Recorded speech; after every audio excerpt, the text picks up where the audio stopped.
Bonjour chers élèves de 6e, ça faisait un moment que je vous l'avais promis, je vais vous parler de fractions avec des petits toasts de Noël. Alors l'idée que j'ai derrière cette vidéo, ce sera de refaire un petit peu une explication de qu'est-ce que c'est que 5 tiers. Je vais vraiment m'attarder et me consacrer uniquement à cette fraction-là, mais le travail que je vais faire avec 5 tiers, on pourrait faire le même avec n'importe quelle fraction. Alors, quand je cherche à savoir ce que c'est que 5 tiers, il me faut déjà comprendre ce que c'est qu'un tiers. On en avait déjà parlé avec les angles. Un tiers d'une unité, ça correspond à couper cette unité en 3 morceaux de la même taille. J'ai construit avec mon rapporteur 3 angles de 120 degrés autour d'un centre. Ce que j'ai construit ici, ce sera un gabarit qui va me servir à découper des toasts. Prenons un petit toast. Alors, nous allons faire l'hypothèse que ce toast est parfaitement circulaire. Et en plus, ce disque, vous allez imaginer que son centre, j'ai réussi à le superposer parfaitement avec le centre du disque qui est en dessous. Si je veux faire des tiers avec ce toast, je vais découper, selon les lignes, mon toast.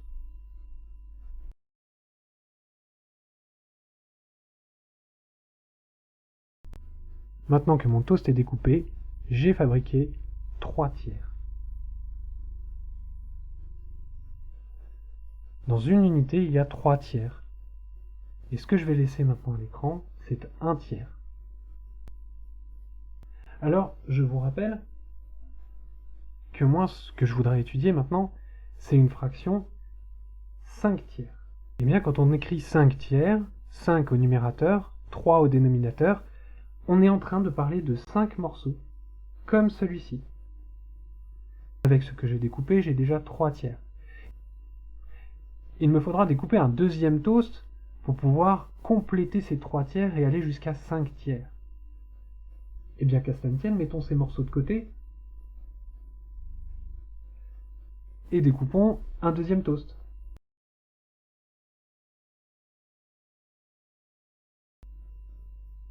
Un, 2 et 3 tiers. Vu qu'il m'en faut 5, j'en rajoute donc encore 2 autres de mon précédent découpage. Et voilà, ce que j'ai sous les yeux maintenant, c'est 5 tiers. 5 morceaux qui sont chacun un tiers de mon unité de toast. Alors maintenant, on va se rendre compte aussi qu'on peut obtenir ces 5 tiers d'une autre façon. Cette autre façon, c'est une division. 5 tiers, on peut y voir 5 divisé par 3, et je vous le démontre tout de suite. Si c'est 5 que je divise par 3, c'est que j'ai 5 toasts. Ces 5 toasts, je vais devoir les découper en 3. Eh bien, pourquoi pas? Une manière de faire serait par exemple de les empiler tous. Je les ai encore une fois bien centrés sur le centre de mon disque qui me sert de référence. Je n'ai plus qu'à me saisir de mon couteau et découper le long des traits encore une fois.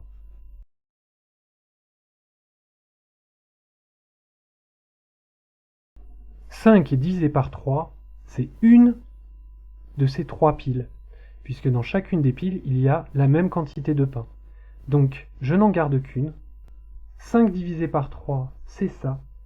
Et on y retrouve un tiers, un autre tiers, encore un tiers, et un dernier tiers. 5 tiers. 5 tiers, c'est bien 5 divisé par 3. Vous me direz, 5 divisé par 3, je savais déjà le faire, de manière décimale. Je pourrais ici m'amuser à le faire aussi avec mes tranches de pain. Vous voyez ici un gabarit qui vous montrerait comment il faudrait découper pour fabriquer des dixièmes, puisque dans une division décimale, on va fabriquer des dixièmes. Et tout de suite après, on va fabriquer des centièmes. Autrement dit, chacune de ces parts va être redécoupée en 10 morceaux. C'est ce que vous voyez ici en pointillé. Chaque petite part dessinée ici entre deux pointillés représente un centième de mon toast. Donc là, on voit quand même qu'il va se passer un petit problème, c'est que si je commence à découper des parts comme ça dans mes toasts, je vais avoir plus de miettes que de toast. Je vous propose, pour voir l'aspect de la division décimale là-dessus, de reprendre un autre exemple. On va prendre une autre unité. Alors, ce que je vais appeler unité maintenant, c'est une plaque comme celle-ci. Ça, pour moi, ce sera une unité.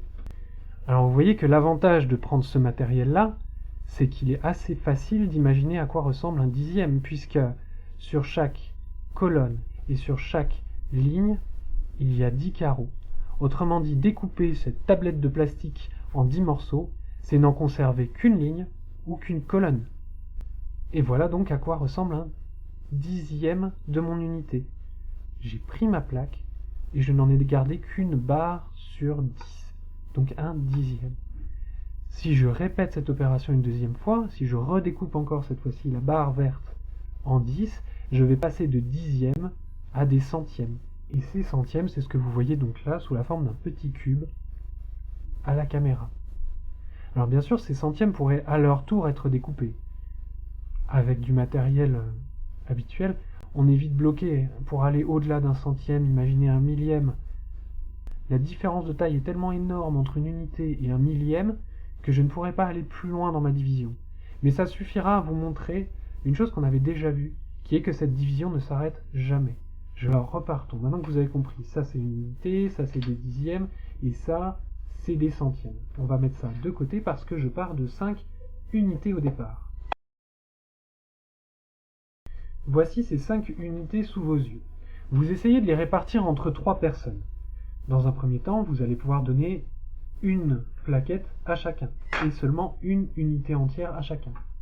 Donc là-haut, ce que vous voyez, c'est ce que j'ai déjà réparti, une unité à chaque personne, et là, c'est ce qui me reste à répartir.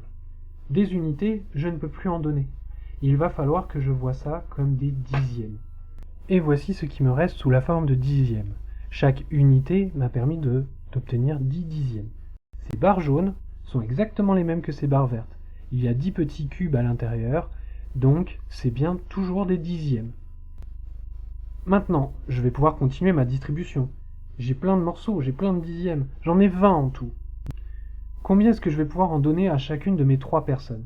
Eh bien, dans ma table de 3, le plus grand nombre que je vais pouvoir faire avec 20, c'est 6 fois 3. Je vais pouvoir donc en donner 6 à chaque personne et j'en aurai distribué 18. Eh bien, je vais faire l'opération maintenant.